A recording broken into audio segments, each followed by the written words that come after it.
Bienvenue à Secret Compagnie.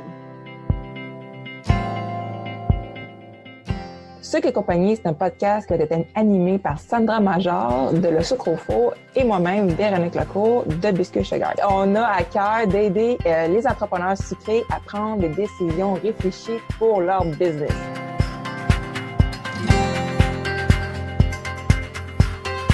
Alors, bonjour tout le monde et re-bienvenue au podcast Secret Compagnie. Aujourd'hui, j'ai un invité spécial, une amie à moi. Son nom, c'est Suzy Bissonnette. Comment ça va, Suzy? Ça va bien, et toi? Ça va très bien, merci beaucoup.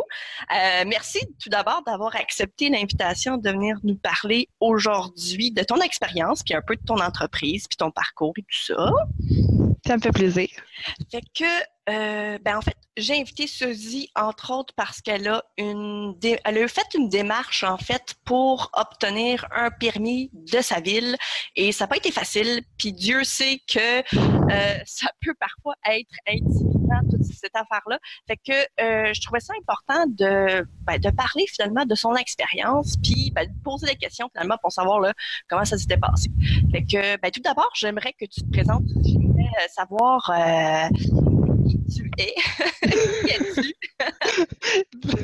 En fait, c'est ça. Je m'appelle Suzy. Je suis propriétaire de chez Sucré, une petite entreprise de confection de gâteaux. Super. Et toi, tu es tombée dans le gâteau. Comment tu as commencé, en fait? Pour mes enfants, je pense qu'il y en a beaucoup justement qui débutent pour leurs enfants. Donc, ça a commencé comme ça. Une de mes amies m'a demandé en fait d'aller suivre. C'était un petit cours de 3 heures de comment aller crémer un gâteau, comment faire des guirlandes, des choses comme ça. Puis, j'ai accepté. Puis, je me suis dit, ah ben oui, je préfère le gâteau de mes enfants. Puis après ça, ben là, ça a été du bouche à oreille. Les gens m'ont demandé, puis c'est toi qui l'as fait. Puis, ça a vraiment commencé. Oui, exactement. Est-ce que tu peux m'en faire un pour ma fête? Que ça allait débuter, que c'était mes cadeaux. Donc là, j'emmenais des gâteaux pour les fêtes des amis, pour les fêtes de la famille, puis ça l'a enchaîné comme ça. Ah, c'est super. Et chose, en fait, que les gens savent peut-être pas, mais dans le fond, nous, on se connaît depuis déjà très longtemps. Depuis le primaire, en fait. Oui, exactement. Ouais, quand même comique. Puis le pire, c'est que on s'était un peu, si tu veux, là, perdu de vue. Dans le fond, tu sais, on savait pas trop où était rendu l'autre, finalement. Jusqu'au jour où on s'est rencontrés sur un groupe de gâteaux, puis on a fait comme, à ta minute, là. Fait que, attends, tu fais des gâteaux, je fais des gâteaux, OK, le monde est trop petit. C'est fou. Oui, exactement. Mais donc on se connaît déjà depuis quand même longtemps et justement, on s'est parlé beaucoup, là, justement, quand on a des difficultés, on avait tendance à s'appeler pour savoir qu'est-ce que l'autre faisait, tu sais, des trucs de même, là. Ah oui, pour s'aider, oui. C'est clair. Et justement, tu m'avais parlé de ton expérience. Tu avais emménagé en fait dans une nouvelle ville et là, tu voulais comme démarrer ton entreprise de façon legit, là, dans le fond. Tu voulais avoir tous les permis et tout le tralala. Et au niveau de la ville, là, tu avais beaucoup de difficultés à obtenir quoi que ce soit parce qu'habituellement, dans la ville où tu étais situé, c'était pas quelque chose qui donnait habituellement, là. Ben non, tout à fait, parce que moi, dans le fond, je venais de Montréal, puis j'étais dans un café-boutique, donc j'avais pas eu à faire ces procédures-là. Je louais un commerce, en fait, à Montréal. Quand je me suis envenue, en fait, dans la région, là, j'ai fait comme, OK, là, il faut que j'aille chercher un permis de la ville, là, il faut que j'aille aussi mon permis de ma PAC, mais là, OK, comment je procède pour le permis de la ville? Donc, c'est ça. J'avais appelé ma ville, puis j'ai su que c'était pas permis, étant donné que j'étais dans un zonage résidentiel. Exactement. Et ce qui est quand même assez intéressant aussi par rapport à ça, c'est que je parlais avec mon amie Véronique et elle parlait entre autres de certains de ces éléments, est-ce qu'ils devaient être taxables et tout ça, parce que là, elle s'est inscrite aux taxes. Et là, les taxes, selon le gouvernement comme des taxes, là, eux, ils considèrent pas qu'on est comme des traiteurs, ils considèrent qu'on est des artisans. Donc, c'est assez quelque chose de spécial parce qu'au niveau de la ville, on est considéré comme étant traiteur, mais ça, c'est la MAPAC. Le MAPAC, c'est le gouvernement. Puis, pourtant, une autre parcelle du gouvernement, eux, considèrent qu'on est autre chose. Fait que, tu sais, des fois, c'est un peu boguant parce qu'on se dit, d'un bord, tu me dis quelque chose, puis de l'autre, tu me dis d'autres choses. Ah, tout à fait, c'est mélangeant, c'est vraiment mélangeant parce que autant pour la ville, je devais essayer de leur faire comprendre un peu ce que c'était de faire des gâteaux dans un atelier à domicile qui est tout à fait quand même différent que dans un commerce pâtisserie pignon sur rue. Donc, je devais vraiment leur faire comprendre un peu cette différence-là. Puis comme tu dis, d'une part, c'est artisan, de l'autre part, c'est traiteur, on sait comme plus où se situer. Exactement. Fait que, dans le fond, toi, la manière que tu as procédé, tu t'es dit, là, OK, un instant, je m'arrêterai pas là, je vais continuer, je vais travailler fort pour obtenir ce que je veux. Exactement. Puis, j'aimerais savoir, quelles sont les procédures? Est-ce que, évidemment, là, ça fait déjà un petit bout de temps, fait que c'est sûr que tu ne tiens peut-être pas exactement de tout précisément, mais ça, c'est bien correct, on jase, là, tu sais. Oui. Quelles avaient été les étapes? Parce que tu te souviens un peu comment tu avais débuté ce cheminement-là? Oui, ben en fait, moi, c'est ça, j'avais appelé premièrement à ma ville, puis on m'avait transféré à la personne qui est responsable de l'urbanisme. Donc déjà là, c'est avec cette personne-là que j'ai parlé. Donc, moi, je voulais avoir un permis ou un certificat d'autorisation. Puis c'est là qu'il m'a dit, là, ta ville, c'est pas possible, on n'offre pas ça. Puis là, j'ai dit, ben, y a-t-il une façon, moi, que je peux, je sais pas, moi, modifier la loi, changer quelque chose pour faire en sorte que ça puisse se faire. Puis avec cette personne-là, ben, j'ai parlé longtemps, là, ça s'est pas fait en un coup de fil, là. J'ai réfléchi un peu à mon affaire quand je me suis fait dire non la première fois. J'ai rappelé, puis en tout cas, je lâchais pas la patate, comme on dit. Puis, c'est ça, à un moment donné, il m'a dit, bon, ben, il y a un conseil d'établissement qui va avoir lieu bientôt. Tu pourrais essayer de faire un genre de projet. C'est une demande de modification du règlement de zonage. C'est un formulaire qui s'appelle comme ça, là, demande de modification du règlement de zonage. Puis, il me dit, ben, tu pourrais en fait le remplir, puis écrire un peu c'est quoi ton entreprise, est-ce que ça va nuire aux autres commerces? Parce que je pense que la ville aussi ont peur, ben sans dire le mot peur, là, mais c'est plus parce qu'il y a des commerces qui est alloués dans notre ville, puis si les commerçants font tout ça de la maison, en fait, ben leurs commerces se font pas louer. Puis il y en a justement des commerçants, des propriétaires qui, eux, louent leur commerce. Puis là, ben il y a quelqu'un qui fait ça à domicile. Ben là, ça peut prendre la clientèle. Puis un peu il doit y avoir un peu de ce genre de crainte-là.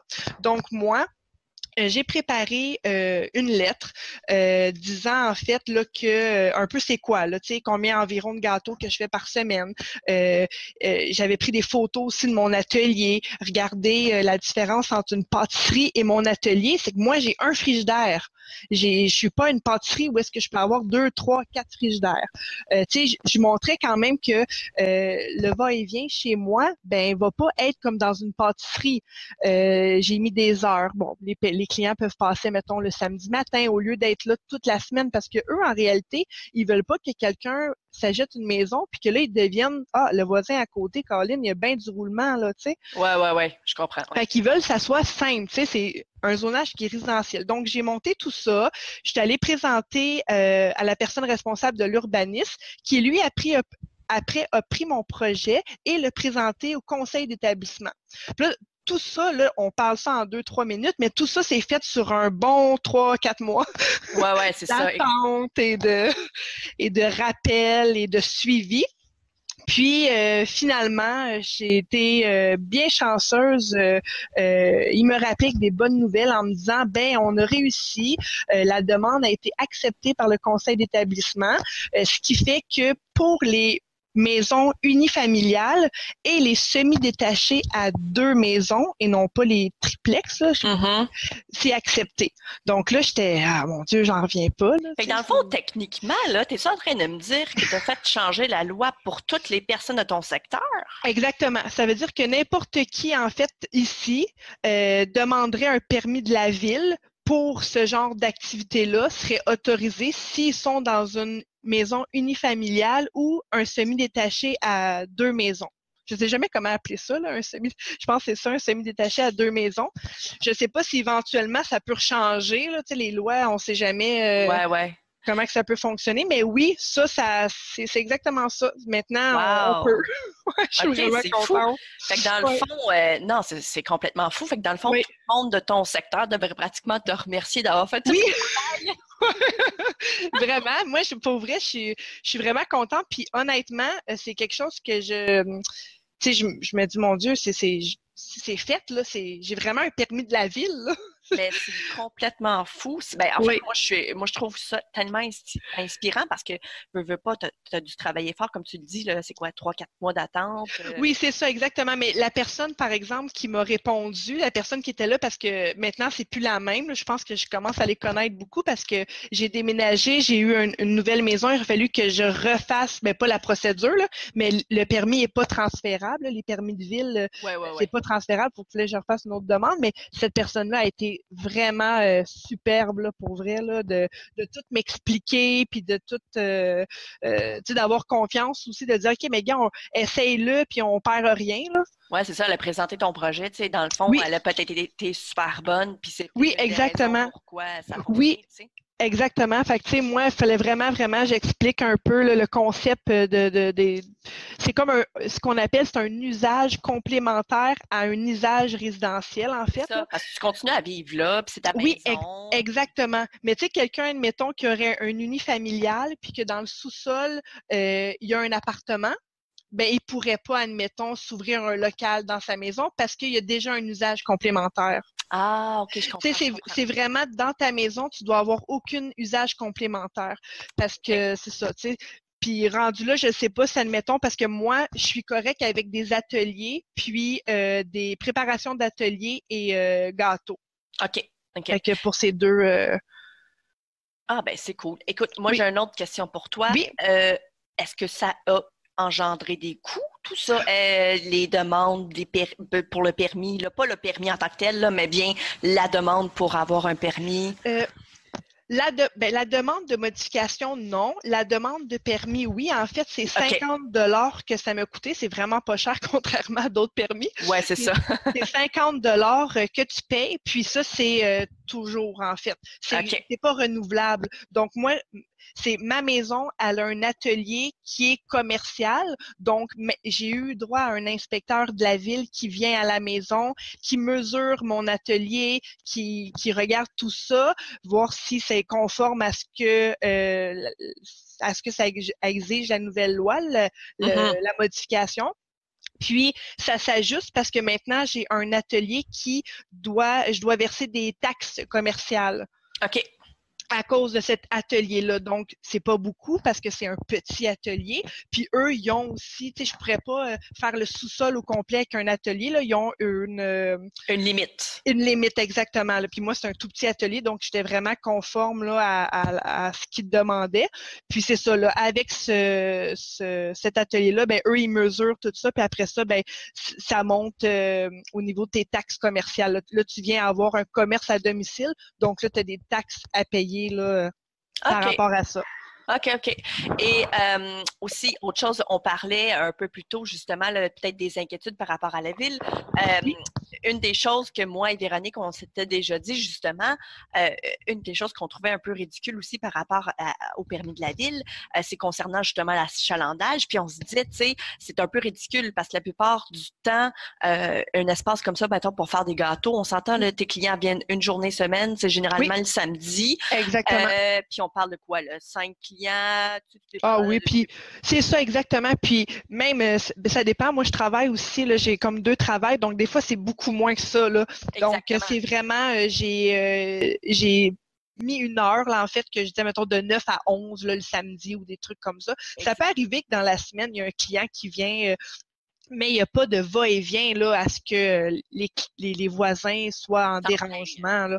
Non, du tout. Tu sais, puis on parlait justement de ça, puis on se disait, tu sais, les garderies, imagine là, que à quel point il y a beaucoup de va-et-vient, puis ça, c'est pourtant correct dans la majorité, en fait, des appartements sur l'île de Montréal, mais on nous empêcherait d'avoir un atelier où il y a peut-être justement 5-6 clients qui viendraient dans une seule et unique journée. Tu sais, à un moment donné, je trouve que... ce serait peut-être un bon argument là, pour les gens qui voudraient faire changer la loi. Oui, c'est ça exactement. Mais je pense que qu'est-ce que la ville a peur, en fait, c'est vraiment de démontrer à ce que nous, on nuit pas au commerce déjà existant. Ouais. Je pense vraiment que c'est ça le gros bout, là, en fait, là, d'avoir son atelier à la maison, mais il faut quand même démontrer qu'on ne prend pas la clientèle de ceux qui ont un commerce, là. Non, C'est c'est ça. ça. Puis aussi, dans le fond, ça va varier de ville en ville aussi, hein? Oui. Ça, c'est clair. Ah oui, tout à fait. J'imagine qu'il y a des villes qui ne doivent pas accepter là, du tout. Oui. Ça doit dépendre de l'approche, là. Souvent, c'est drôle parce que tu parlais tantôt là, que il y en a qui nous traitent de traiteurs, puis d'autres, c'est artisans. Mais au niveau de la ville, c'est vraiment, on parle de gâteau artisanal aussi. Donc, tu sais, je pense que ça dépend si la personne appelle puis dit, ah, ben, moi, je fais des gâteaux, j'ai un traiteur. Ça dépend comment tu vas expliquer à la ville c'est quoi ton service. Ton service, c'est ça, exactement. Un coup qu'ils ont bien compris, ben là, je pense que c'est là qu'ils se disent, OK, ouais, c'est vrai que on peut l'offrir finalement, là. C'est ça. Ouais, tout à fait, exactement. En tout cas, ton histoire est très inspirante. Fait que je trouve ça super le fun. En tout cas, moi, je suis très ravie que tu as été capable de l'obtenir. Je sais que c'est quelque chose que tu voulais vraiment obtenir. Oui, vraiment, je voulais l'avoir. Mais tu sais, on en parlait beaucoup. Tout le monde, on aimerait ça avoir le permis de la ville, puis tout ça. Puis tu sais, quand on prend le permis avec la MAPAC, mais la MAPAC nous le demande aussi.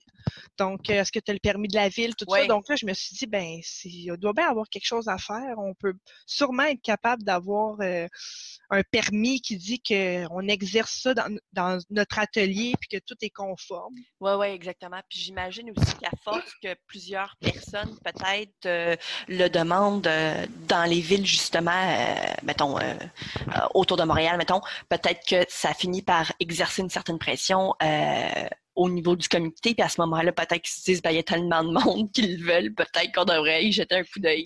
C'est ça, je me dis peut-être que comme dans les grandes villes comme Montréal, justement, à cause de tous les commerces, ils doivent se dire, non, regardez, là, on va prioriser, admettons, ceux qui vont louer un local, mais si tu regardes, justement, je pense que ça vaudrait la peine que la ville accepte que les gens aient ça à leur domicile, parce que c'est des ateliers, tu sais, moi, mon atelier est tout conforme avec la MAPAC, là, même si c'est à domicile, j'ai des règles à suivre, j'ai des inspections, donc...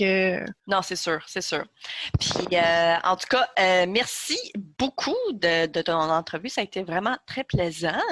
Là, j'aimerais savoir là, où est-ce qu'on peut te suivre? Est-ce que tu es sur Facebook, Instagram? Oui, en fait, je suis sur Facebook. On peut me suivre à Sucré, SUECRE, parce que c'est comme un peu mélangeant mon nom. C'est vrai. Non. Si on fait le www.sucré.com, on va aussi arriver pour ma page Facebook. Sinon, sur Instagram, c'est SUE, la petite barre en bas. Je ne sais jamais comment on l'appelle. La barre en bas, je pense. Sucré. Donc, SUE, barre en bas, Sucré, SUECRE. Donc, sur Instagram aussi.